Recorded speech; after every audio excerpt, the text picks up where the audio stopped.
To my channel. आज हम पढ़ने वाले हैं आरआरबी जेई के लिए मैकेनिकल इंजीनियरिंग संबंधित important MCQ question. Engineering mechanics subject है। इंजीनियरिंग मैकेनिक्स क्वेश्चन है, how can the resultant of two forces P and Q such that P greater than Q acting along the same straight line but in opposite direction we given as. जब कोई resultant की दो force P और Q हों, वो P जब बड़ा हो Q से, इसमें जब सेम स्ट्रेट लाइन पर हो अपोजिट डायरेक्शन में, तो इसको कैसे डोनेट करते हैं? तो इसका आंसर हो जाएगा P माइनस क्यू से डोनेट करते हैं। ये इसका सॉल्यूशन है। सेम लाइन है, इसमें एक P पॉइंट है और एक Q पॉइंट है, दोनों एक दूसरे के अपोजिट डायरेक्शन में हैं। सो इसमें रिजल्टेंट फोर्स का फार्मूला होता है R equal to root P square plus Q square plus 2PQ cos 180 degree आ जाएगा, क्योंकि स्ट्रेट लाइन है, स्ट्रेट लाइन के कारण इसमें 180 डिग्री आता है। क्योंकि जो इसमें कॉस 180 डिग्री होता है वो माइनस के फॉर्म में आ जाए, -1 की कॉस 180 की वैल्यू जो होती है -1 के बराबर होती है। सो इसमें लिख सकते हैं root P square plus Q square minus 2PQ आएगा। सो ये हो जाएगा क्या, P माइनस क्यू का होल स्क्वेयर।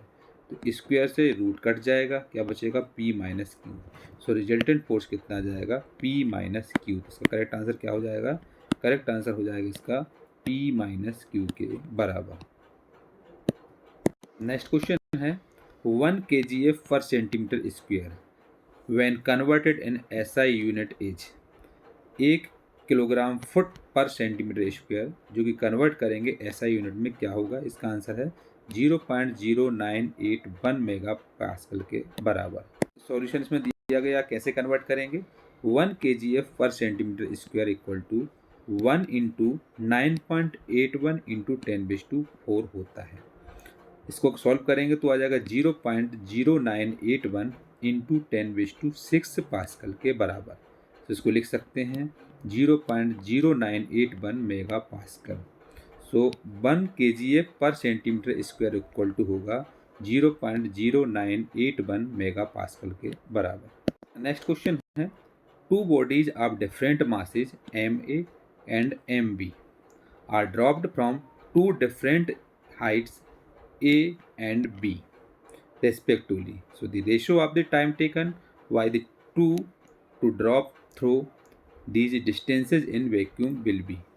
दो बॉडीज हैं जिसके मास दिए हैं नंबर वाई MA और MB, जो कि दो डिफरेंट हाइट पर हैं, ड्रॉप कर रहा है A और B पर। So the ratio of the time taken by the two are drop through the distances of the vacuum पर क्या होगा इसका?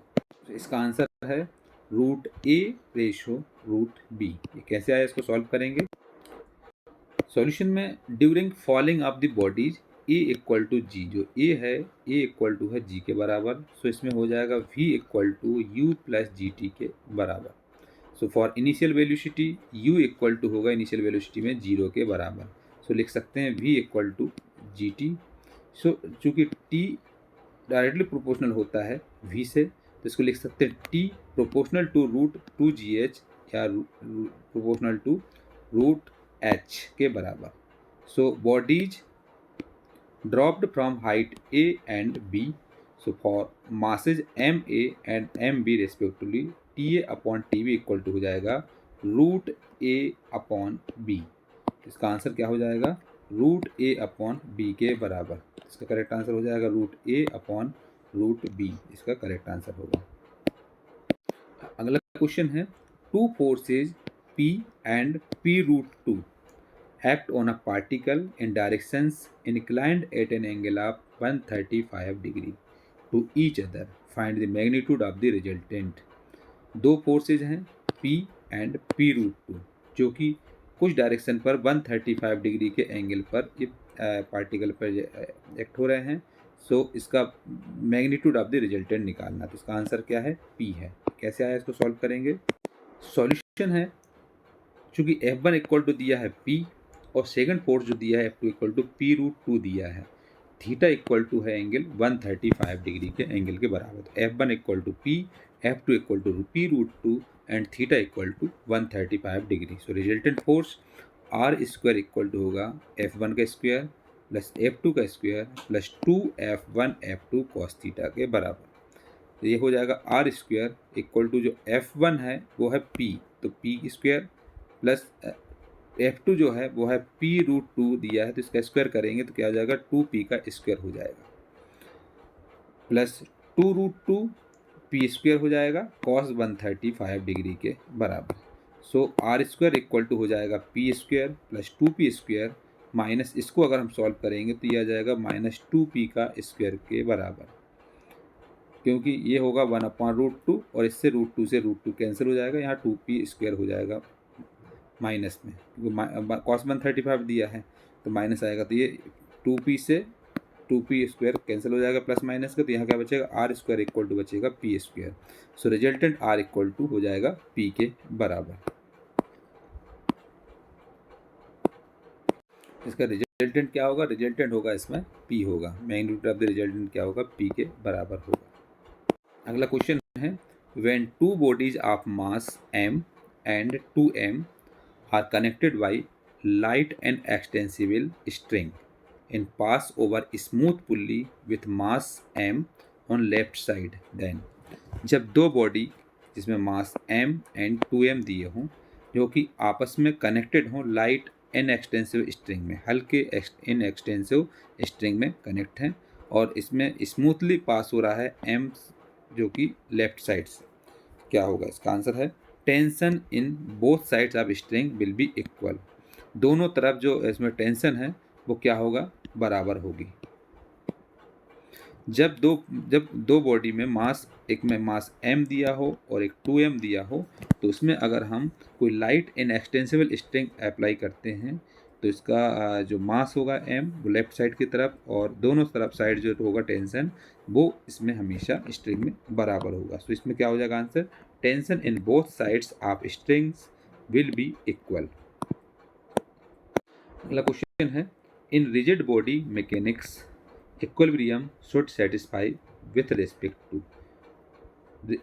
रिजिड बॉडी मैकेनिक्स में जो इक्विलिब्रियम है वो कब सेटिस्फाई होती है, इसका आंसर है बोथ फोर्सेज एंड मोमेंट्स में। जब फोर्सेज और मोमेंट्स हों उसी में होता है। कोई रिजिड बॉडी है मैकेनिक्स में, रिजिड बॉडी मैकेनिक्स में इक्विलिब्रियम सेटिस्फाई होगी with respect to both forces and moments. Solution है in rigid bodies of equilibrium condition body should satisfy equation of forces and moments both. So summation Fx equal to summation Fy equal to summation Fz equal to 0 होगा। इसको लिख सकते हैं moment के form में summation Mx equal to summation My equal to summation Mz equal to 0 होगा।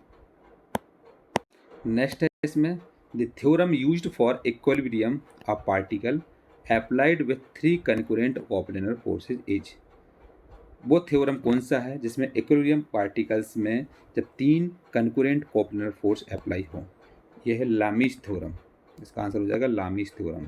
So the theorem used for equilibrium of particle applied with 3 concurrent coplanar forces is Lami's theorem.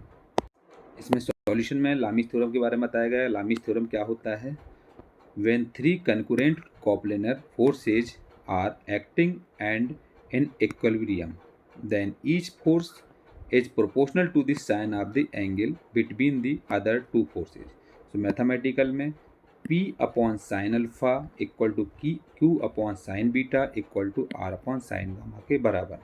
आप इसमें देखेंगे इस फोर्स में P point पर जो force लग रहा है उसके सामने एंगल अल्फ़ा है तो P अपॉन साइन अल्फ़ा होगा, और जो Q फोर्स है इसके सामने बीटा है तो इस Q अपॉन साइन बीटा होगा, और R के सामने जो है वो गामा है तो ये R अपॉन साइन गामा होगा। तो लामीज थ्योरम क्या होता है P upon sine alpha equal to Q upon sine beta equal to R upon sine gamma के बराबर। सो नेक्स्ट इसमें condition of static equilibrium of a planar force system is written is. Static equilibrium condition में जो force system उसको लिख सकते हैं summation F equal to 0 and summation M equal to 0। जब कोई बॉडी अगर स्टैटिक इक्विलिब्रियम कंडीशन में है तो उसमें फोर्स के सिस्टम को ऐसा लिखा जाता है summation F equal to 0 and summation M equal to 0 के बराबर।